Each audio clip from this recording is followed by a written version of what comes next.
don't mean to sound like a lazy ass millennial or anything when I say this. And I won't hold your hand because I'm pretty sure you may feel the same way. But working all these fucking hours just to go home and be fucking tired and only have enough money to pay my bills and don't come from my paycheck because I make like $25 an hour and that's still not enough. It just got me thinking, you know, like slavery never really fucking ended. It never ended. It just expanded and rebranded and now we call that shit work. There's never really been anything in it for us. Welcome to the Common Sense Philosophy Channel. Today's video is called Working Hard but Still Losing. Working hard but still losing. Oh man. First of all, I want to say this. If you're getting up every day, getting to it, I want to salute you. I want to take this moment right now to salute you for just getting up and getting to it. Because that step right there is a big step. A lot of times, the world's circumstances can beat you up so bad that you never even get up and get going. So I want to say, just for getting up and getting to it, whatever it may be that you do or you're doing, I salute you.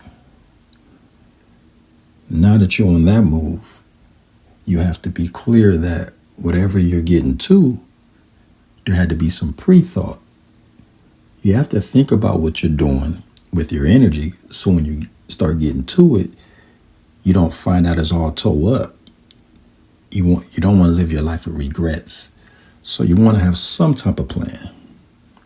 Now let me be clear with that. Just because I said some type of plan don't mean you got to know everything. Some things you don't find out till you real deep into it, you know. But I am saying you got to put a little pre-thought before you start putting a lot of action behind it. Kind of know where you're starting at and where you're trying to get to. Then you take that energy and you flow it all the way through from the beginning to the end. Because once you've seen it in your mind, you kind of know where to start and what it should look like at the end. So people are going through it. They feel like they're working hard.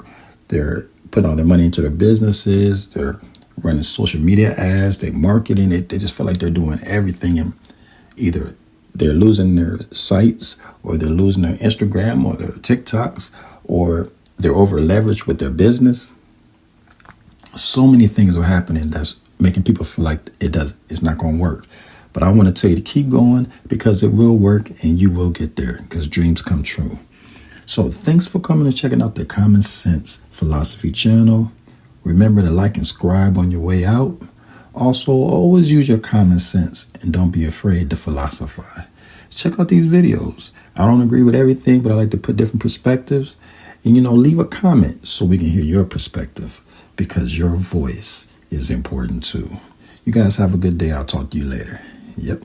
A trucking company and a car rental company to losing it all. In 2021, I started my trucking company with one truck. I was hands-on, I was managing the business, I was learning the business, the loads paying great, everything good. In 2022, inflation changed everything. Parts got expensive, fuel prices went from being $3 to now it's over $6. And at this point, I'm over leveraged. So I'm just trying to weather the storm and just, figure this shit out as I go. In 2023, I scaled too fast. I brought my brother on as an investor. We went and bought 2 more trucks, which I felt like were great deals at the time. I hired 3 drivers. I stepped out of the truck. The revenue went up and I'm looking at the profit margins. I'm looking like, but I'm being optimistic about it. I'm like, bro, there is no way that the economy and the trucking industry can get any worse than what it is. At the same time, I started a car rental company, went and got my auction license. I bought a Toyota Corolla, a Kia Rio, a Hyundai Sonata, a Ford Fusion, and a Nissan Sentra. I'm paying myself from the car rental side. I'm doing little side gigs. I'm just doing whatever I can to prevent myself from paying myself from the trucking company. This is me taking accountability here. I lost focus. I was in a new relationship. I was traveling more. I was enjoying the freedom, not really having to answer anybody. And I was loving the fact that I was moving around on my own dime instead of really just locking in and like focusing on like tightening up my operations. The final mistake was my business structure. I had all of my car rental vehicles under my trucking company's EIN number. So when the trucking company failed, I had to close down both businesses. And now I'm carrying all this debt on my shoulders. So I made the decision to file for bankruptcy and start completely over.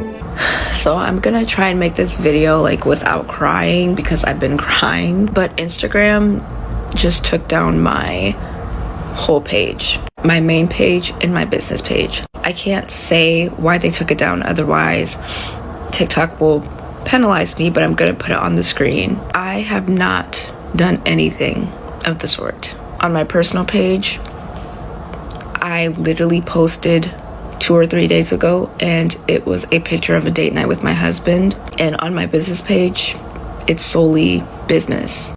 And that's what hurts. My business page is gone. That is years of hard work, marketing, my portfolio. I'm a brand and web designer, and that's what I use that page for. I'm absolutely devastated. I have appealed, but I also know that this similar situation has happened to other people and they have never gotten their page back.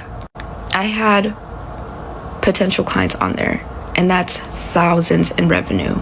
Now, I didn't have like a huge page. I only had about 400 followers. But keep in mind that one client brings in thousands in revenue. So I had hundreds of potential clients on that page, and it's completely gone. She said, what I look like quitting when tomorrow might be the day I might win? What we talking? What are we talking? If that's not the energy we moving with for all 2026, I don't know what is. If it's within God's will, then I'm forever in the way. What are we talking? It's gonna happen, or it's gonna happen. Period. And my dad were talking about like people who win in life, and the whole message of what he was trying to convey to me is that winners in life who win, like if you got a history of winning, if you are someone who wins, you're always going to win. You have that winner's mentality. The only difference that you may be experiencing in this down season in your life, maybe this season that you don't know how to classify because you haven't won yet or in a long time, is just you not competing. But the moment you start competing again, you're gonna win because you're a winner.